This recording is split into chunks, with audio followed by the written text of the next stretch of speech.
ட்வின்னாக பூத்துருக்காங்க. நம்மளோட சான்லியர் ஸ்பார்க்கிளிங்க. அதுக்கப்புறம் பார்த்திங்கன்னா மொட்டு இங்கே வச்சுருக்காங்க, இங்கே வச்சுருக்காங்க. இவங்க லாஸ்ட் வீக் பூத்தாங்க. இவங்க எல்லாமே பூத்துட்டாங்க, எல்லாமே சூப்பராக பூத்துட்டாங்க. இவங்களும் பூத்துட்டாங்க, இவங்களும் பூத்துட்டாங்க. ஆனால் மொத்தமாக ஒரு ப்ளூம் பார்ப்போம் அப்படின்னா தமிழச்சி கார்டனோட ஆசையை கூடிய சீக்கிரம் நிறைவேற்றுவாங்க நம்புகிறேன். பிளாஸ்ட் பண்ணிட்டேன், நிறைய கொத்து கொத்தாக பூத்துருங்க. அதேமாரி ரெட் கிரில் லெஜெண்ட் அப்படிங்கிறது வந்து இவங்களோட பேருன்னு வச்சுக்கோங்களேன்.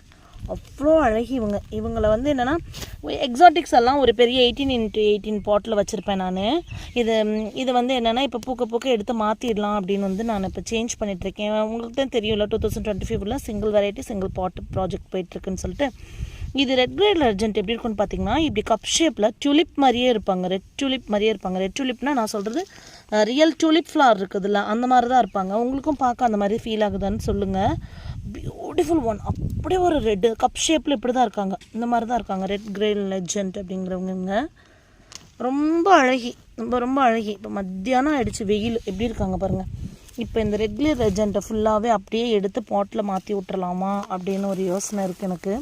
அப்புறம் பார்ப்பேன், கொஞ்சம் சோம்பேறித்தனம் வரும். சரி போ நெக்ஸ்ட் டைம் பார்த்துக்கலாம் அப்படின்னு விட்டுடுறது. அழகாக இருக்காங்களா ரெட் கிரேட் லெஜெண்ட்?